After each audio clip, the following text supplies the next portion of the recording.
రక్షణ రంగానికి సంబంధించి ఒకప్పుడు విదేశాలపై ఎక్కువగా ఆధారపడిన భారత్ ఇప్పుడు క్రమంగా తన రూటు మార్చుకుంటోంది. దిగుమతులకు ధీటుగా ఎగుమతులను పెంచే దిశగా చర్యలు చేపడుతోంది. ప్రస్తుత ఆర్థిక సంవత్సరం తొలి త్రైమాసికంలో డిఫెన్స్ ఎక్స్పోర్ట్స్ గతేడాదితో పోలిస్తే 78% వృద్ధి నమోదు చేయడమే ఇందుకు ఉదాహరణ.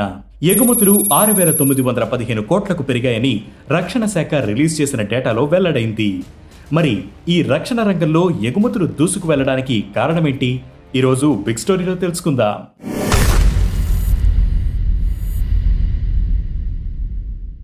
డిఫెన్స్ ఎక్స్పోర్ట్ వృద్ధి చెందడంలో స్వదేశీ కంపెనీల కీలక పాత్ర పోషించాయి. 100కు పైగా కంపెనీలు డార్నియర్ 228 వంటి aircrafts, BrahMos missiles, Pinaka rockets, artillery guns మొదలైన ఆయుధాల ఉత్పత్తికి కృషి చేశాయి.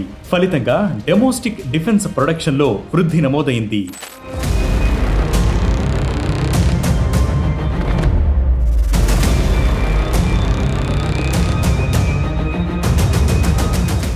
రెండు 2023-24 ఆర్థిక సంవత్సరంలో డిఫెన్స్ ప్రొడక్షన్ 1.27 ట్రిలియన్లకు చేరింది.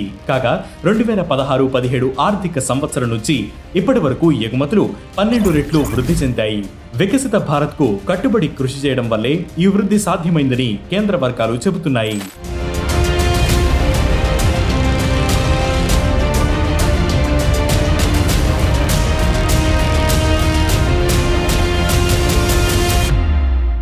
రెండు 2013-14 ఆర్థిక సంవత్సరం నుంచి మొదలుకుని ఇప్పటి వరకు డిఫెన్స్ ఎక్స్పోర్ట్స్ 31 రెట్లు పెరిగాయి. ప్రస్తుతం దాదాపు 85 దేశాలకు భారత్ మిలిటరీ హార్డ్వేర్ ఎగుమతి చేస్తోంది. ప్రస్తుతం 21,000 కోట్లకు పైగా ఉన్న ఎగుమతుల విలువ మరో 5 ఏళ్లలో 50,000 కోట్లకు చేర్చాలని కేంద్రం భావిస్తోంది.